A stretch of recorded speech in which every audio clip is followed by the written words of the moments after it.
Bang,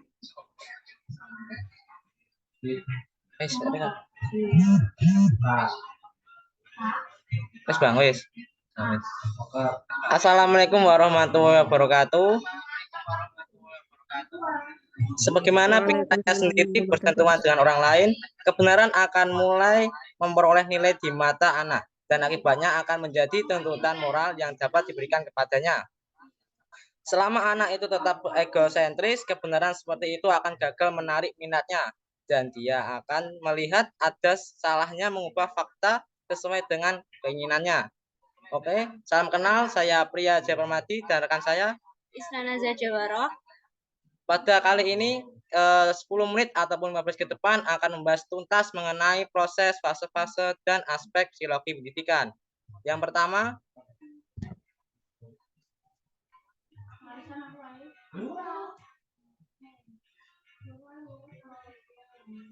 perkembangan psikologi. Yang pertama ya proses.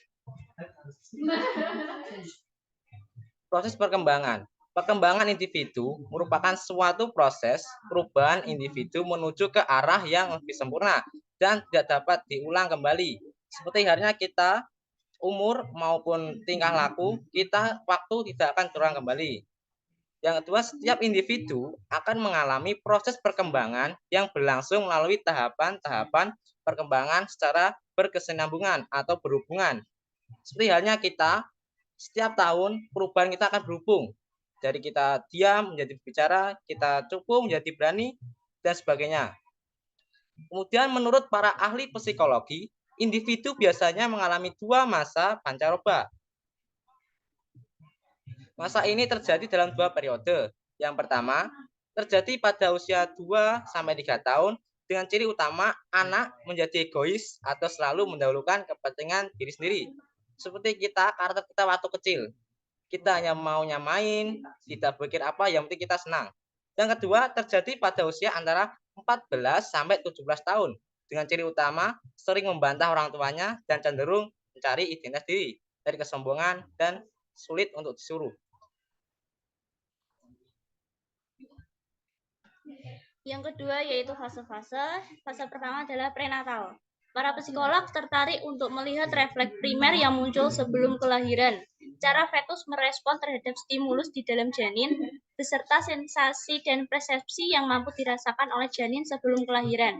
Selain itu, mereka juga melihat kemungkinan permasalahan seperti Down syndrome, penggunaan narkoba selama mengandung, atau penyakit bawaan yang mampu mempengaruhi perkembangan anak. Yang kedua, infansi. Periode ini berada pada usia kelahiran hingga 18 atau 24 bulan. Pada awalnya ia akan menghabiskan waktu siang dan malam untuk tidur. Tetapi setelah beberapa bulan, bayi akan mulai terjaga pada siang hari. Banyak sekali kegiatan yang terjadi sebagai awal seperti kemampuan berbahasa, berkembangnya pemikiran simbolis, mulai koordinasi sensori motor, dan juga belajar sosial yang akan dialami. Yang ketiga, early childhood. Periode ini berlangsung dari bayi sampai usia 5 atau 6 tahun, yang juga dikenal sebagai periode prasekolah. Anak pada masa ini akan belajar untuk mandiri dan menjaga dirinya sendiri. Keterampilan mengenai kesiapan untuk bersekolah, misalnya mengikuti perintah dan mengenali huruf, juga bermain dengan teman sebayanya.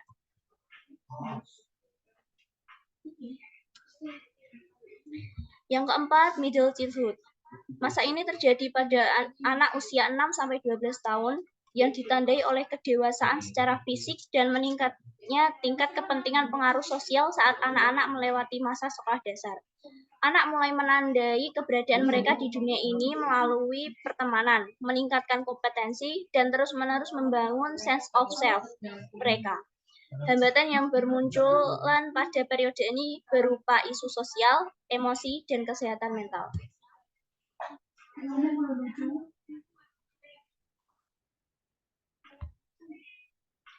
Yang kelima, adolescence. Pada tahap ini terjadi pubertas yang ditandai dengan perubahan fisik yang cepat, pertambahan berat dan tinggi badan, perubahan bentuk tubuh, serta muncul karakteristik seksual seperti pinggang membesar, tumbuh kumis, buah dada, dan sebagainya. Adolescence adalah periode di mana seseorang akan mulai mampu menarik kesimpulan berupa hipotesis atau proposal, mengujinya, dan membuat evaluasi yang rasional.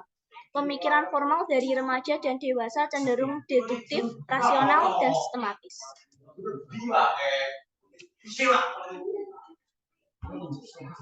Selanjutnya, early adulthood.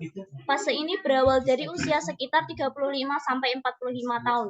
Pada masa inilah waktunya memperluas keterlibatan dalam kegiatan sosial dan memperluas kegiatan pribadi, membentuk ikatan, keintiman, pertemanan dekat, memulai keluarga menjadi tahapan yang kritis pada masa ini. Mereka yang dapat membangun dan mempertahankan hubungan cenderung mengalami keterkaitan dan dukungan sosial. Sementara yang mengalami kesulitan dengan beberapa hubungan mungkin bisa berakhir merasa terasing dan kesepian.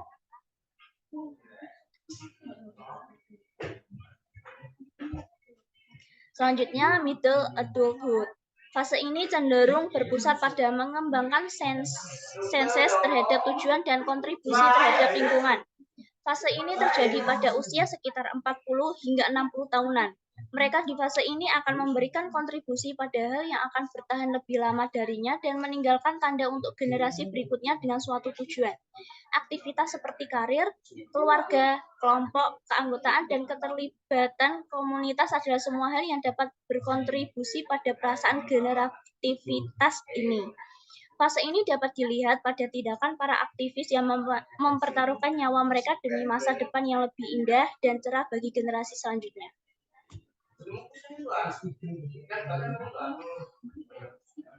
Selanjutnya, older adults.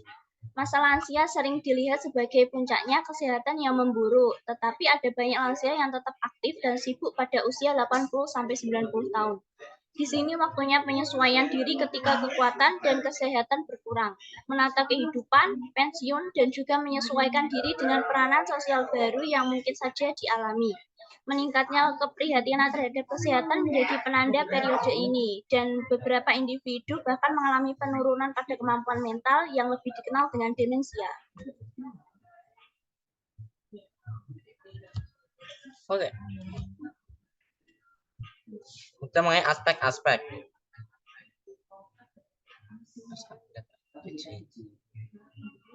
Yang pertama adalah perkembangan fisik. Perkembangan fisik berkaitan dengan proses perubahan struktur tubuh manusia serta fungsinya yang berhubungan dengan pemerolehan aneka ragam keterampilan fisik. Cullen and Thompson menyatakan perkembangan fisik individu meliputi 4 aspek, yaitu 1. Sistem saraf yang sangat mempengaruhi perkembangan kecerdasan dan emosi. Seperti halnya kita semakin dewasa, kita susah mengontrol emosi, dan perkembangan kecerdasan kita akan meningkat dengan belajar maupun pengalaman ataupun lingkungan sekitar.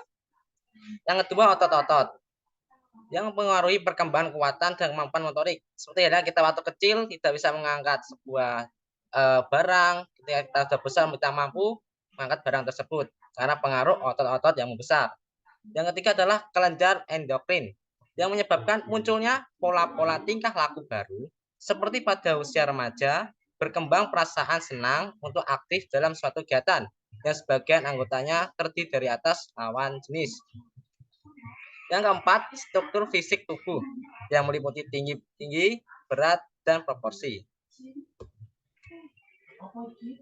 Yang kedua adalah perkembangan kognitif. Perkembangan fisik berkaitan dengan proses perubahan secara berpikir. Beberapa teori mengenai perkembangan kognitif yaitu 1. Teori perkembangan kognitif Piaget. Piaget dalam Eigen dan Coucha 2004 mengungkap bahwa berpendapat bahwa manusia mempunyai kebutuhan dalam dirinya untuk mengetahui bagaimana dunia bekerja dan mendapatkan jawaban atas urutan, struktur, serta prediksi tentang keberadaan dunia ini.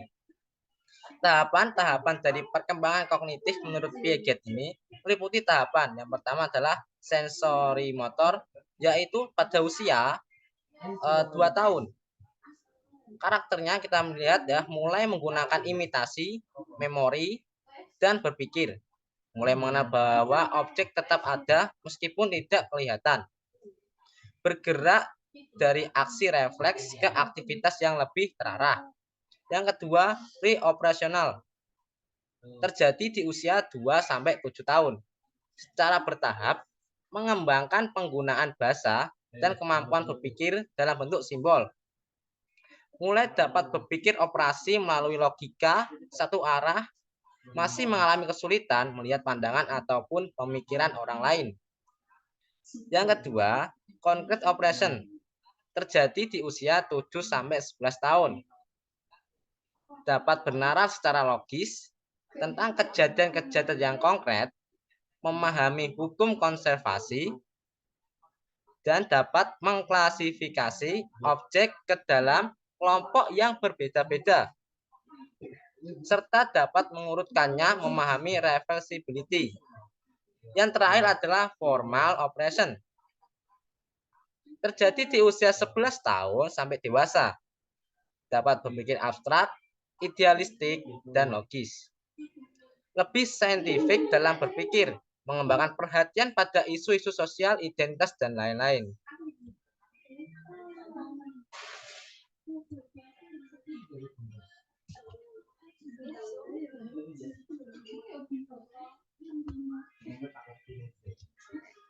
Oke. Masih di pengembangan kognitif. Yang kedua, teori perkembangan kognitif Vygotsky. Lev Vygotsky, seorang psikolog Rusia, mengatakan bahwa anak aktif dalam menyusun pengetahuan mereka. Vygotsky mengasumsikan bahwa yang pertama, keahlian kognitif anak dapat dipahami apabila dianalisis dan diinterpretasi dalam konteks perkembangan. Yang kedua, kemampuan kognitif dimediasi dengan kata, bahasa, dan bentuk diskursus yang berfungsi sebagai alat psikologis untuk membantu dan mentransformasikan aktivitas mental. Yang ketiga, kemampuan kognitif berasal dari relasi sosial dan dipengaruhi oleh latar belakang sosiokultural.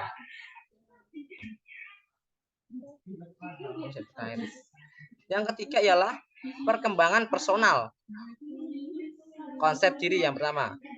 Self konsep merujuk kepada kumpulan pengetahuan, gagasan, sikap, dan kepercayaan yang dimiliki tentang diri sendiri. Terbentuk dari interaksi dengan lingkungan dan orang-orang di lingkungan sekitar.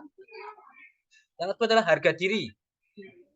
Self-esteem adalah penilaian bersifat evaluasi ataupun afektif berkaitan dengan mood, perasaan, ataupun sikap. Mengenai area kehidupan tersebut, saya merasa senang ketika menulis cerita. Nah, beberapa peneliti yang menggunakan istilah self-esteem mengusulkan self-esteem sebagai harga diri dan opini tentang dirinya sendiri yang levelnya general. Yang kedua, yang terakhir adalah keyakinan diri. Berkaitan dengan bagaimana kepercayaan individu mengenai kemampuan mereka untuk sukses dalam melakukan suatu pekerjaan. Menurut Bandura, mempengaruhi bagaimana seorang masa berpikir dan bertindak.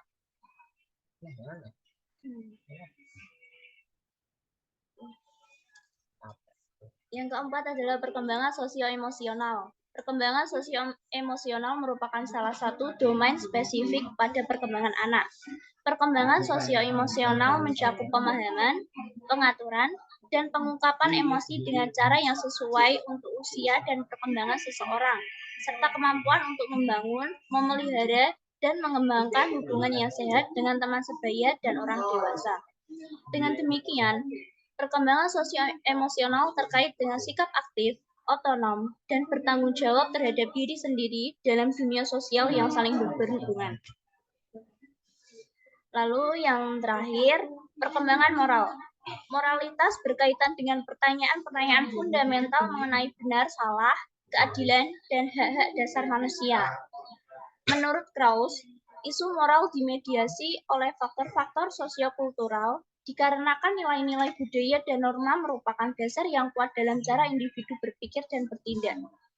Dalam kehidupan sehari-hari, anak mulai membentuk standar moral perilaku baik dan buruk. hal yang boleh dan tidak boleh dilakukan dengan mencontoh perilaku orang tua dan orang dewasa lainnya. Sehingga pengembangan moral dapat dijadikan sebagai alasan moral atau moral reasoning melalui pemahaman tentang dunia yang mencakup benar, salah, dan baik buruk.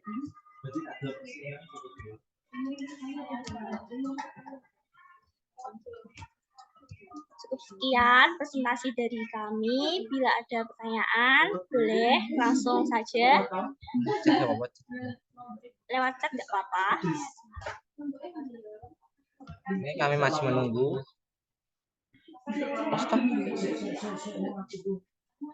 Enggak, stop share. Ini gak rekam.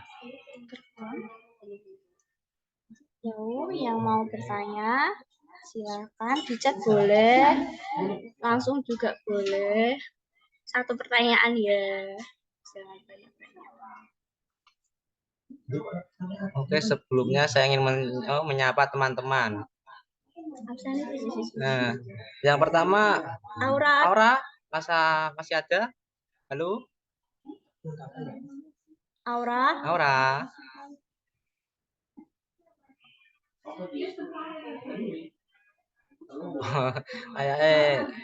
Tidur. Oke, selanjutnya Risa. Halo Risa. Halo, apa? Oke, Enggak, terima cuma kasih. menyapa, absen saja. Lalu yang ketiga, Erika. Halo Erika. Ada. Oke, terima kasih. Lalu Sultan. Ada. Oke. Terus selanjutnya Yulia. Hadir, Kak. Oh, alhamdulillah. Alhamdulillah. Selanjutnya Mbak Viro. Hadir. Oh, terima kasih. Selanjutnya Konita. Hadir. Oke, terima kasih. Oh, ini Mbak Aura, Mbak Aura. Ya, terima kasih Mbak Aura. Selanjutnya Mbak Sukma. Hadir. Oke, makasih. Terus Mbak Kori. Hadir. Dan terakhir Mas Ege. Oke, ini udah ada pertanyaan dari Mas Sultan. Faktor apa saja yang mempengaruhi proses perkembangan psikologi? Apa saja, Kak? Oke, pertanyaan yang bagus, yang menarik oleh Mas Sultan. Perkembangan atau faktor itu banyak sekali. Mungkin saya ambil dari beberapa contoh yang pernah saya lakukan. Yang pertama, kita tahu psikologi itu berkaitan dengan karakter, jiwa seseorang. Terus apa prosesnya? Bagaimana faktor membentuknya? Kita dapat mengetahui yang pertama, yaitu dari motivasi seorang guru di dalam sekolah. Apabila seorang guru dapat memberi contoh yang baik, maka seorang siswa maupun pelajar akan membentuk karakter seperti guru. Karena dia mencontohkan apa yang dilakukan guru. Selain dari guru, faktor lingkungan juga mempengaruhi. Bukan lingkungan sekolah maupun lingkungan rumah, bahkan lingkungannya dia sendiri, dia bermain. Karena waktu anak-anak, kita membahas yang anak SD dulu, itu lebih fokus ke kesenangan. Jadi dia lebih senang ketika bersama teman-temannya. Nah, apabila temannya itu seperti contoh kehidupan di pondok, maka seorang anak akan berperilaku seperti pondok. Apabila anak berperilaku di anak jalanan, itu akan kecipratan ataupun terkena itu sifat-sifat jalanan. Selain itu, ada itu proses pembelajaran. Bagaimana seorang guru memberi proses, bagaimana cara mereka memproses, apakah sang anak dapat mengambil atau memahami hal tersebut. Seperti halnya gini, seorang guru memberi media pembelajaran dengan media yang langsung maupun tulisan, seorang anak akan memilih yang langsung. Karena seorang anak ini tidak suka membaca, lebih senang apabila dipraktekkan oleh seorang guru. Itu pun mempengaruhi perilaku mereka. Apabila guru memberi tulisan, akan berakibat, yaitu pertama, seorang siswa akan introvert, tidak berani ngomong, yang terdiam dan terpaku. Dan apabila seorang guru memberinya secara praktik langsung, itu akan membuat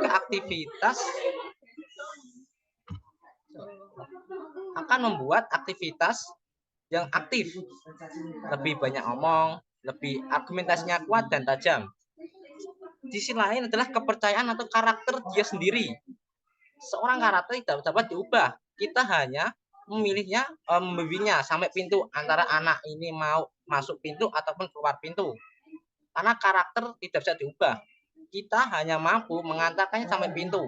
Dan anak itu sendiri akan memilih ke masuk pintu ataupun keluar pintu. Menentukan karakter masing-masing. Selain itu ada lagi. Yang pertama yang terpenting adalah faktor keluarga. Nah, karena dari lahir seorang anak akan terpaku yang pertama kali adalah keluarga. Maka seorang karakter dapat dilihat dari kehidupan keluarganya. Mungkin itu saja yang bisa saya sampaikan. Masih banyak lagi, tapi karena kita tidak membuang-buang waktu, karena presentasi itu harus singkat dan padat. Sekian dari kami. Mas Sultan, udah jelas? Apakah ada yang tanyakan lagi? Ada yang menyanggah? Boleh. Terima kasih. Oke. Mbak Risa, pintu mana nih?